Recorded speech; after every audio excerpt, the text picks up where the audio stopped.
very little trade right now between the US and Russia directly, as most of that has been sanctioned already, and the little that remains has been exempted for specific reasons.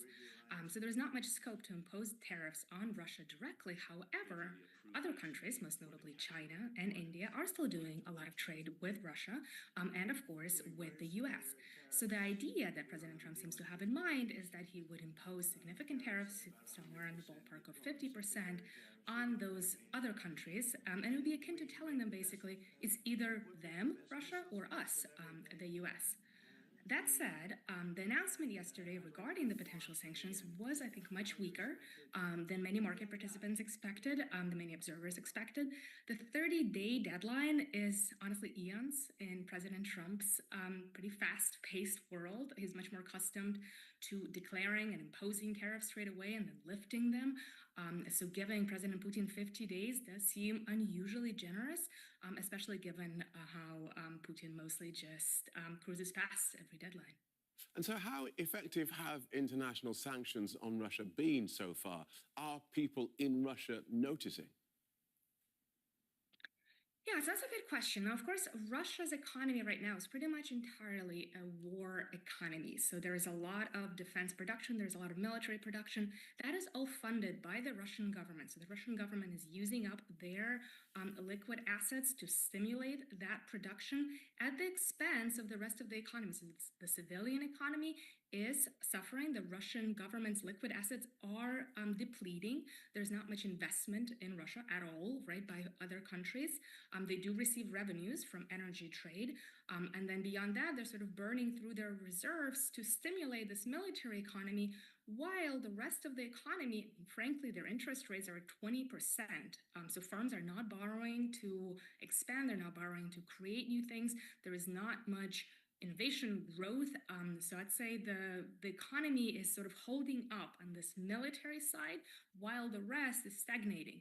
Right. Of course, that means that if the war actually ends, it may be much more felt by the Russian population than while they kind of keep the illusion going. Right. And so if we go back to these secondary sanctions, then how have Russia and its big trading partners like China and India, which you mentioned, how have they circumvented the sanctions to get their hands on all that cheap Russian oil? Yeah, so of course, not all that is sanctioned. I mean, China is free to buy Russian oil for its own use. That's not part of US or EU or G7 sanctions. And now that said, part of the issue is that a lot of that Russian energy actually does still make its way into the Western markets as well, through those third-party countries, through the Russian shadow fleet. And so that's something that they definitely have some more scope to kind of close out those loopholes. Now, the issue is compliance, right? So kind of self-attestations have been problematic. Some firms might say, oh, no, we're not carrying Russian oil.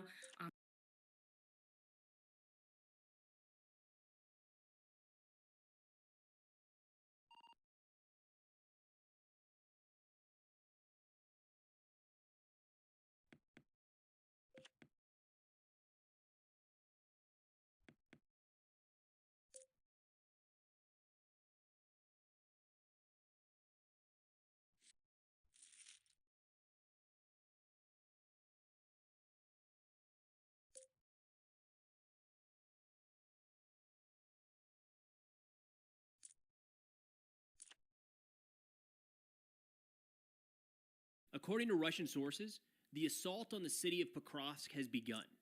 Now, this is a strategically important city in eastern Ukraine that Russia's been attacking and trying to take for more than a year now. Originally, they tried to go head-on, took pretty heavy losses then and still are, then began to encircle Pokrovsk from the east and the west. So today we're going to take a look at that specific portion of the battlefield to see how it's playing out.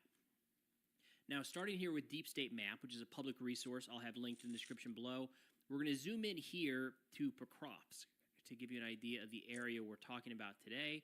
You can see this pocket with Russian forces in the red here moving around to the northeast and the southwest. Now, to zoom out a little bit, give you an idea of the different colors on this map. This tan to the west is territory held by Ukraine. The green across the map is territory taken by Russia since liberated by Ukraine. The purple here to the east and the south over Crimea is territory taken by Russia in 2014, and the reddish-orange here throughout eastern and southern Ukraine is territory taken by Russia since 2022 and currently occupied by Russian forces. Now, the reason that Pokrovsk, this little bucket or this little pocket right here, is so important has to do with the larger picture here of Donetsk. Now, if you'll remember, towards the beginning of the war, Russia held an illegal referendum, illegal according to the international community outside of, I think, Belarus and North Korea. Everybody said that's not valid. Nonetheless, they held a, quote, vote, and the people voted and said, we would like to be a part of the Russian Federation. That was in Kherson, Zaporizhia, Donetsk, and Luhansk. Now, Russia does not control all of that territory, which is why Pokrovsk right here is so important for them to capture. And this has been a real thorn in the side for Putin during the course of any sort of ceasefire negotiations. One of the common themes you'll hear is that the ceasefire line is drawn along the current line of control, the line of contact.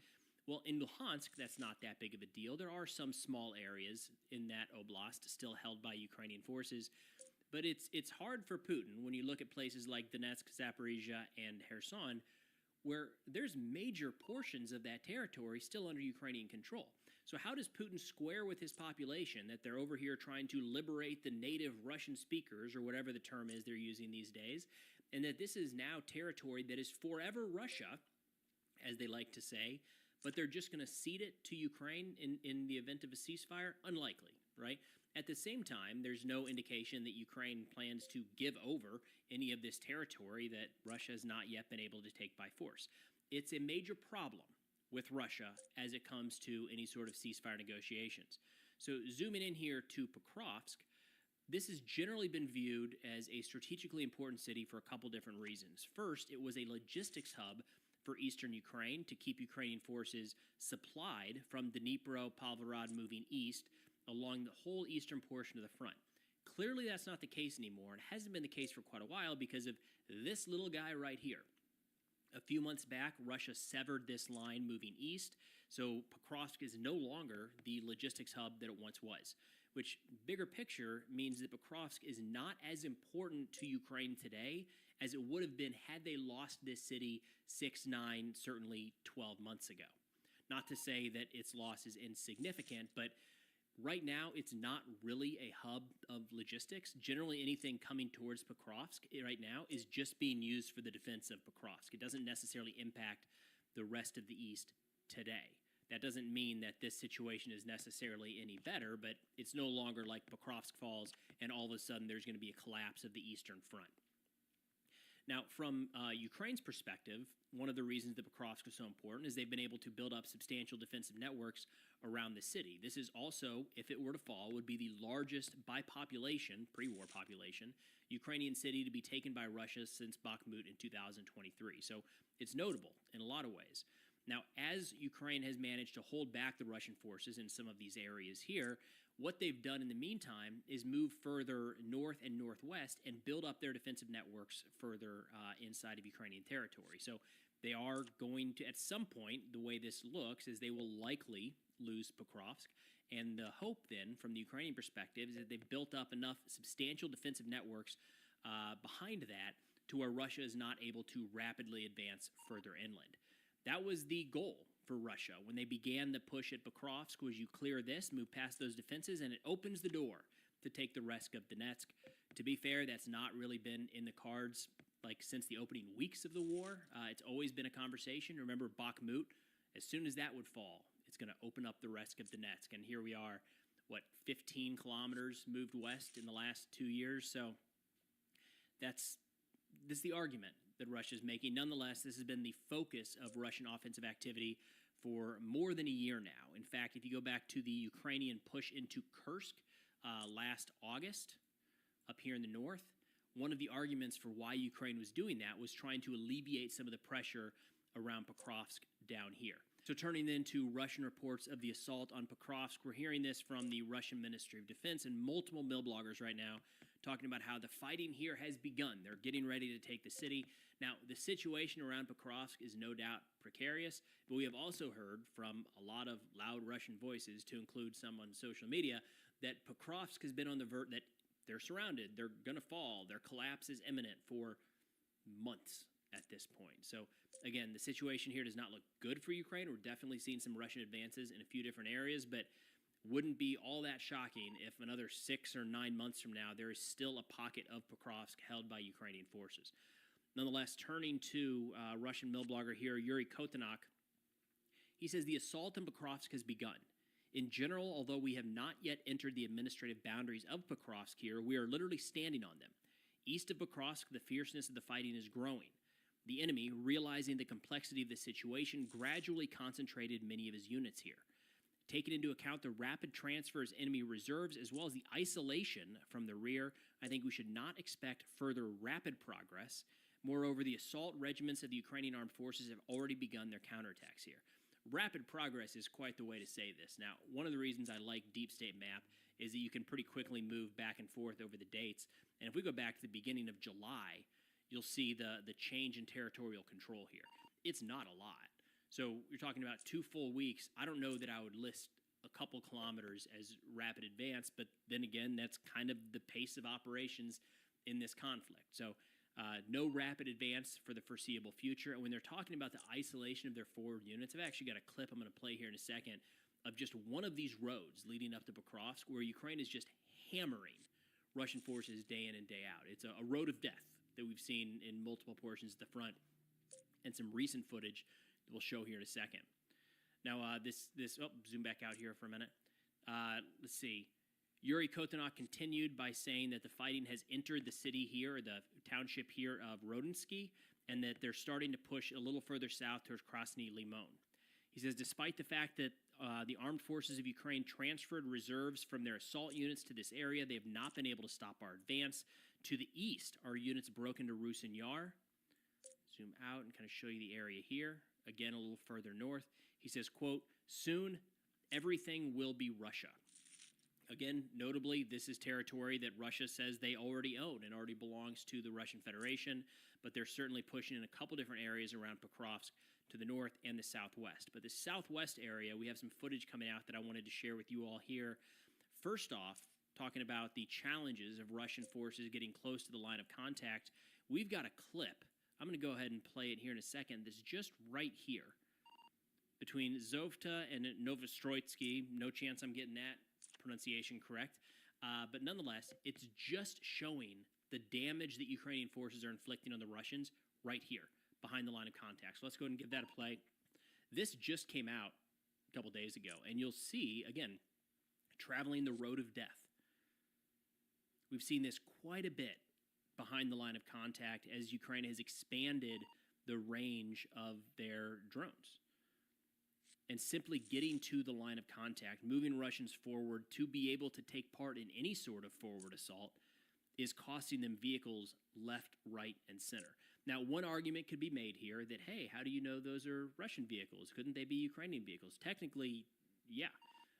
There was a time where this was territory that the Ukrainian forces were defending, and they eventually withdrew further into Ukraine from this spot. So certainly some could be. A lot of the drone footage we're seeing from Ukraine right now is just this. It's a vehicle like these pickup trucks or these, I mean, there's civilian vehicles. There's not civilians driving up and down these roads and haven't been for quite a while. But they're civilian vehicles rather than armored personnel carriers and tanks because they're just getting slaughtered along this road. They get hit, pushed off to the side. And a lot of the Ukrainian drone footage over the course of the last few months really has been just this, hunting vehicles with a couple Russians on top. There we go, actual armored vehicle there. This has been one of the challenges and one of the reasons we're seeing kind of an increase in motorcycles, ATVs, pickup trucks, anything really. They're less expensive, and they're just being sacrificed to try to get people to the front. We're definitely seeing this on the other side as well, with Russian forces targeting Ukraine, no doubt. The reason that there's more on this side, and I would argue it's probably more of an issue for Russia than Ukraine right now, is Russia is needing to continually move forces forward to conduct their assault. You are always going to be losing more forces during an assault than during a defense. A lot of the Ukrainian forces in and around Pokrovsk could be there for some period of time. They might need to be moving up some sort of resupplies, but you're not constantly shuttling infantry to and from the front lines. So Russia needs to be doing that. If they're going to continue moving forward, they have to keep pushing manpower forward, keep pushing equipment forward, keep pushing resupplies forward to keep the pace of advance going.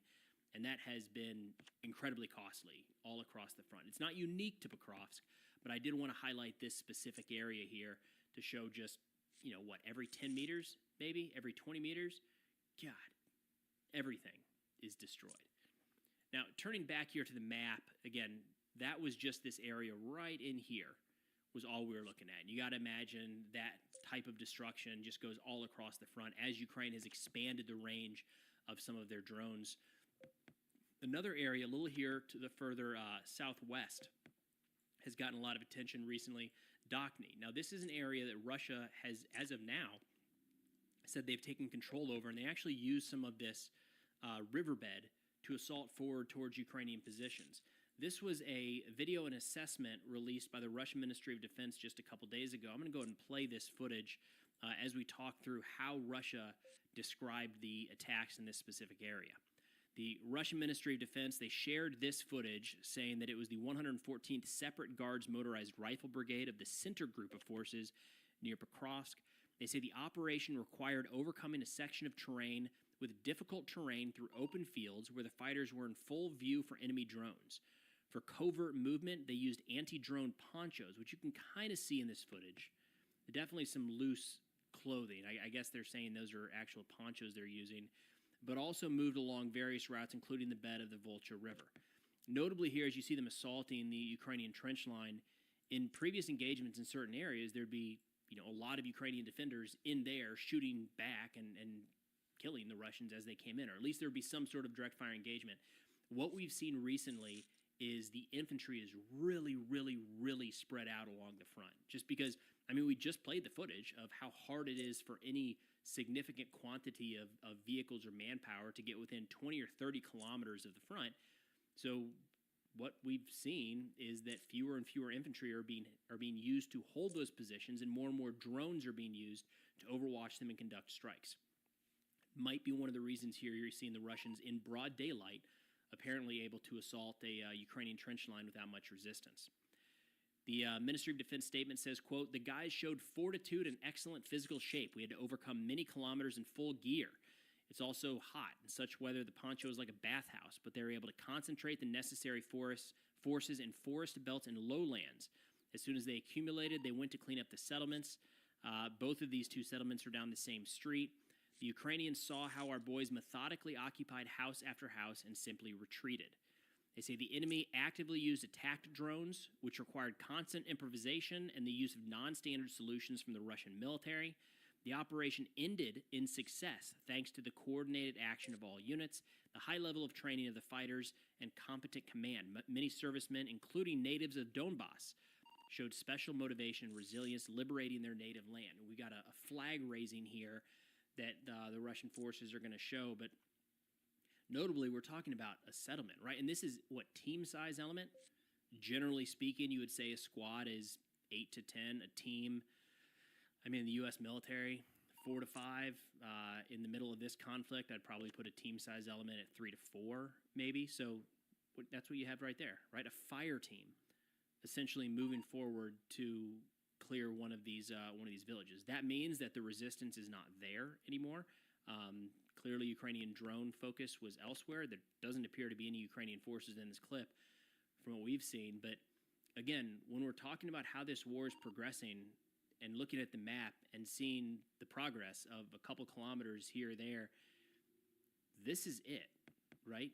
4 Russians moving forward into a town that has long since been abandoned by Ukrainian civilians, hoisting the Russian flag, I guess the 114th flag, and the Russian flag over the ruins of that city to say they've